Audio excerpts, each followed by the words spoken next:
Cosmologos, Tetragrammaton, and the Logos Word.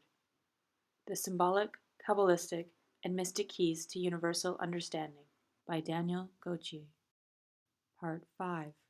We will now examine that seminal figure, Moses, who is critical in the understanding of the Logos and the concept of the Logos in terms of the Tetragrammaton, the name of God, suffuses all of the Bible, particularly the Old Testament, and John, of course, in the New Testament. In the Psalms, it states, "By the word of the Lord were the heavens made, and all the host of them by the breath of his mouth." So the divine realm was created by the Word, or the divine order, and everything subsequent by the breath of the Lord's mouth. And breath in various traditions is associated with the Spirit, partly because the breath is what gives humanity life. Without breath, you are absent. The human body is absent of life. So in a sense, the going forth of the Logos is the Spirit going into the material world and becoming manifest. There are two epical moments in Moses' life in terms of the Logos, and they both occurred on a mountaintop, a very common place for divine revelation to occur. And we'll see this as a repetitive motif. Indeed, I have a lecture concerning the mystical or magical mountain, which ties a lot of these threads together. And partly because the mountain is a metaphor for the human body and the ascent, just as in Kundalini Yoga, the ascent of the fire that you see here in the burning bush, it signifies the ascent of the spirit, the fiery principle. So when the story goes, Moses is tending a sheep, and the Lord appears to him, as the book of Exodus describes. "And the angel of the Lord appeared to him in a flame of fire out of the midst of a bush. He looked, and behold, the bush was burning, yet it was not consumed. When the Lord saw that he turned aside to see, God called to him out of the bush, 'Moses, Moses.' And he said, 'Here I am.'" So "Here I am" proclaims the great God of pure being. And when he appears, God speaks Eye Esher Eye, which means I am that I am. So the first Eye is simply I am, which is to say I am pure being, unmanifest, and the receptacle of the Logos, as it is not stated but implied. And when I think of the burning bush, I automatically think of the tree of life. And essentially, the tree of life is a diagram of this spiritual unfolding of the Logos. And the bush, or the tree of life, is not consumed by the fire because it's constituted a fire, or this divine spirit or breath becoming manifest in the world. Continuing on, no doubt overwhelmed by this experience, this revelation, this vast unfolding, he questions, what should I do? Where should I go from here? And he says, "Behold, I am going to the sons of Israel, and I will say to them, The God of fathers has sent me to you. Now they may say to me, What is his name? What shall I say to them? God said to Moses, I am who I am. And he said, Thus you shall say to the sons of Israel, I am has sent me to you." So I am is simply pure being. The ultimate divinity has appeared. Now this will cause some problems in the second great revelation on Mount Sinai. This one occurred on Mount Horeb, and when he's given the tablets of the commandments. And in saying I am who I am simply being. There's nothing more to describe. And this is translated in various ways. Sometimes it's I will be who I will be. Basically, it's this unchanging essence. So underlying all these different forms of the outward God, ultimately, forever and ever, the ultimate God is I am that I am, pure being. The Lord also says, "I will be what I am, Yahweh, he who gives life. Again, breath is associated with life and spirit. And in the Hebrew Kabbalah, the word ruach has a dual significance of life and breath, as does spiritus in the Latin and pneuma in the Greek. They are both, or the three of them are comparable in that sense. Again, this repeated pronouncements, here I am pure being. And these are two of my paintings which are somewhat diagrammatic of this emanation of the name of God, which becomes somewhat transformed, because initially it's the Eye Asher Eye, and the first Eye is I am, the Asher that, and the second Eye is I am. But in reading the Tetragrammaton, a lot of times it's assigned, the first letter Yud is equated with I, the second one am, the third that, and the fourth am again. So in the spelling of the Tetragrammaton, we have I, which is subjectivity, the masculine first principle, am, that's being, but divided being, as you see in the figure of the Vav, that, which is the connective principle, the Son, S-O-N, the balancing principle, I am that, I am. And then the second I am is again the feminine principle, but it's in the material world, the materialization. And here's a quote from the Zohar, the great book of the Kabbalah, written in the 12th century, 13th century. When the world was created, it was the supernal letters that brought into being all the works of the lower world, literally after their own pattern. Hence, whoever has knowledge of them and is observant of them is beloved both on high and below. It's interesting to see how this principle of the Logos matrix seed is expressed in such similar terms through these different traditions, different periods of time.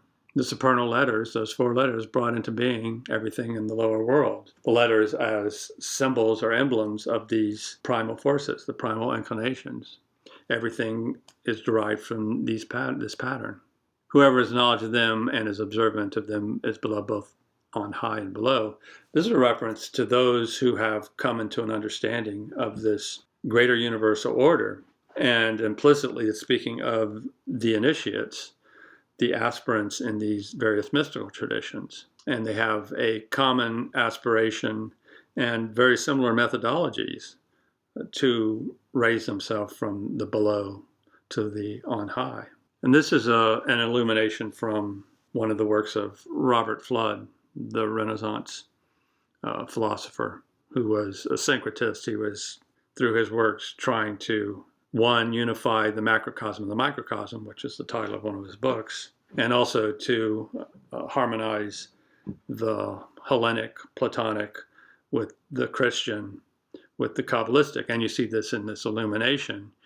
You have the divine all-seeing eye. Beneath that, you have the Tetragrammaton. And anyone who is under the power of this universal principle, the Logos, the Tetragrammaton, is in a state of grace and ultimate ecstasy. And this is the wing, the protection that knowledge of this absolute provides. And what's curious to notice is that in this drawing, what I see is the third eye in Kundalini Yoga, the Raja Yoga, and that's the chakra that's between the two ocular, the visible eyes. And this is the third eye spirit, like the sun, S-O-N, S-U-N. This is also in Egyptian mythology, it's the symbol of Horus, who is also the divine sun, S-O-N, S-U-N. You find this same principle in the words of Jesus, who said that if thine eye is single, then thy whole body will be filled with light. So again, we see in these diverse cultures and traditions separated by great time and space that they're drawing upon these same universal archetypes. This is part of the Logos that is unchanging. This, of course, is Michelangelo's sculpture of Moses, and he has the law under his right hand and the little horns at the top of his head, which refer to the illumination that he received from on high. And the quote here refers to Moses speaking to the Lord face to face. And this is the descriptive of the quality of mystical union, with the divine. Thus the Lord would speak to Moses face to face. So this mystical union in alchemy is termed the coniunctio, the conjunction of the object or the subject, the ultimate subject being the divine, and the human or the human soul being the object. Now we come to this second great revelation on the second mountain, this one on Mount Sinai, whereas the first was on Horeb when he was tending his sheep before the great Exodus. Now they are in the midst of their Exodus, and many are losing their way. And Moses is called to the mountain, which is to say, to the top of his own physical and spiritual being, to receive this divine word. And the Lord said unto Moses, Come up to me into the mount, and be there, and I will give thee tables of stone, and a law, and commandments which I have written, that thou mayest teach them. And Moses went up into the mount of God. And Moses went up into the midst of the cloud, and gat him up into the mount. And Moses was in the mount 40 days and 40 nights. On the morning of the third day there was thunder and lightning, with a thick cloud over the mountain, and a very loud trumpet blast. Everyone in the camp trembled. Mount Sinai was covered with smoke, because the Lord descended on it in fire. The smoke billowed up from it like smoke from a furnace, and the whole mountain trembled violently. The Lord descended to the top of Mount Sinai, and called Moses to the top of the mountain. So Moses went up, and the Lord said to him, Go down and warn the people, so they do not force their way through to see the Lord, and many of them perish. This description of Moses' experience with divine union, as it were, is reminiscent of other transformative experiences, particularly I think of Kundalini yoga and working with this Kundalini energy, which is the ultimate universal energy of vast power. And when the yogin or other mystics, when they're dealing with this divine energy, oftentimes it can have a profound physiological effect. And in the Kundalini and Raja Yoga systems, there are asanas or postures that you take so that this vast shaking and upheaval of the human body can be endured and channeled. Because what you're doing in these various disciplines, be it through concentration, meditation, manipulation of the breath, has a profound effect upon the chemical, neural, electrical part of the body. And there's often this trembling and overwhelming power that overcomes the aspirant or the mystic. And when the Lord tells Moses to go down and warn the people, it's an indication of what is needed before you get to the divine realization. You have to purify yourself. You have to discipline yourself. You have to elevate your mind. And that's why people like Moses are chosen as intermediaries to receive this supernal word. Now then, it is not lawful to use force on the souls which receive mysteries, and lead them into the chaos. Now therefore, he who shall receive the mysteries of the baptisms, then the mysteries of them becometh a great exceedingly violent, wise fire, and it burneth up the sins, and entereth into the soul secretly. And this is an expression of what I was previously saying, and this is a product of the Gnostic tradition as opposed to the Eastern Yoga tradition. But it's the same understanding for those that are on this mystic path, that these fundamental energies that you're using can be very overwhelming. And their analogies can be made to those that are not prepared for these experiences, and you can have emotional or psychological breakdowns. And because parts of your psyche are being opened up, unless you have evolved, developed will and discipline and focus, then you can get lost in these convolutions of the brain. So these are just warnings that are provided for various initiates and aspirants on the mystic path. The Lord spoke to you face to face at the mountain, from the midst of the fire. At that time I stood between the Lord and you to declare to you the word of the Lord, because you were afraid of the fire and did not go up the mountain. So Moses recognized his role as the intermediary, the conduit of the divine, which is the nature of any of the masters in the spiritual tradition. Now in the Kabbalah, and particularly the Zohar, they talk about two variations or two emanations of the tables of the law. The first one being made of sapphire, And it's also said of these first tablets that they were composed of white fire written on black fire, which is to say, on one level, it refers to the mystical nature of this doctrine and the elusive nature of this abstract emanational doctrine, and also a merger of the polarities of the white and the black and the divine and the mundane, etc. And it also refers to descriptions that's found in various mystical authors of a crystalline perception or crystalline realm, which we will also see in Revelation later in the biblical books of John. And here's a quote from the Zohar. So were the crystalline first tables of the law made, and thus was the Kabbalah renewed in man.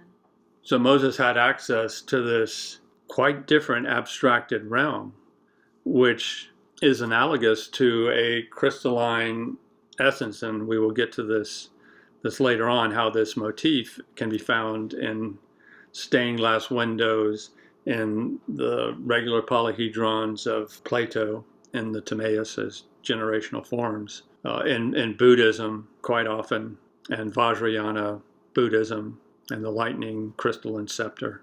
So this is not only an archetype, but mystics would have us believe it's an actual realm that's very alien to human consciousness. Why it takes a transformation of the psyche and the intellect to come in contact and assimilate and understand these other possibilities of perception and creation. So in the Kabbalah, they describe the tradition of transmission of this concealed doctrine. And Kabbalah, one of its meanings is simply the tradition that's handed down. And the Kabbalah describes it as being first given to Adam. And Adam in the Kabbalah, in its first form, is Adam Kadmon, which is the universal man. It's basically the imprint of the Logos in abstract terms on the seed of humanity. The divine words of the secret doctrine were hidden on a high mountain, on a rock of truth. Therefore, they will be named the words of imperishability and truth. For those who know the eternal God in wisdom of knowledge, gnosis, and the teaching of angels forever. Here we have a quote from a Gnostic text. So this is a quote from the Gnostic text, the Apocalypse of Adam, and refers to that high mountain again, that archetype which represents the summit of consciousness, the summit of the human body and human experience. And the doctrine, the words of imperishability and truth, is that unchanging logos seed, which can be accessed through gnosis, direct experience of the divine. So the first text of Kabbalistic tradition was to be found in the Hekala literature, also referred to as Merkaba mysticism. And this is all associated with the vision and transformative experience of Ezekiel and his contact with the fourfold chariot of God. That is what the Merkaba is. And the Hekala, those are the heavenly spheres through which Ezekiel ascends in this divine chariot of the Merkaba. As I was among the exiles by the river Chebar, the heavens were opened, and I saw visions of God. The word of God came to Ezekiel the priest, and from the gleaming midst came the likeness of 4 living creatures. Each had the face of a man in front.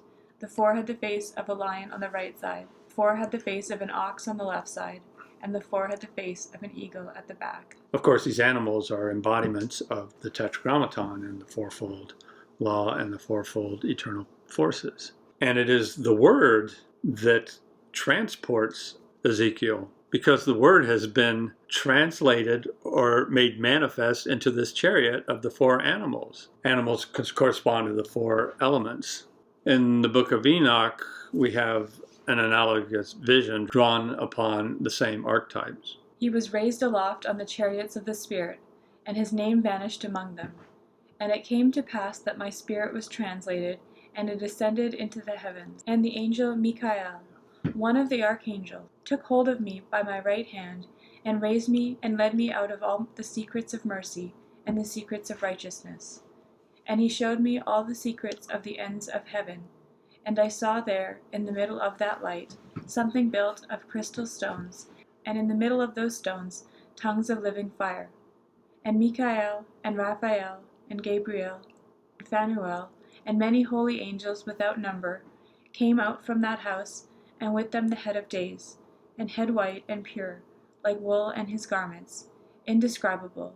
And I fell upon my face, and my whole body melted, and my spirit was transformed. So this vision works on numerous levels and encompasses a great deal. And raised aloft on the chariots of spirits. Of course, Enoch was taken up by the fiery chariot. In the description of Enoch in the Bible, you don't have the tetramorph, you don't have the four animals. It's simply this chariot of fire. Again, I think of the Kundalini process, where the divine fire, the Shakti force, ascends up the body. It's basically this chariot of luminous energy and consciousness. And Michael, these paintings are my version of the four archangels, and of course they correspond to the tetrad. And the upper right, the archangel Michael of fire, the left Gabriel of water, the lower right Raphael of air, and Uriel of earth on the left. And in the book of Enoch, they mention the first three angels, which are traditionally the first three letters of the Tetragrammaton, and instead of Phanuel, we have Uriel, which is usually considered that fourth archangel. And with them, the head of days, that's a reference to the book of Daniel and the macro prosopos and the ancient one, the holy of days. And he fell down, his whole body melted, and my spirit was transformed. And this is what happens to the mystic. It's basically a dissolution of the material self. And you become pure spirit, which means pure mentality and vision on vast universal scales that are essentially ineffable. And it's for poets and musicians and artists to try to communicate this transformation.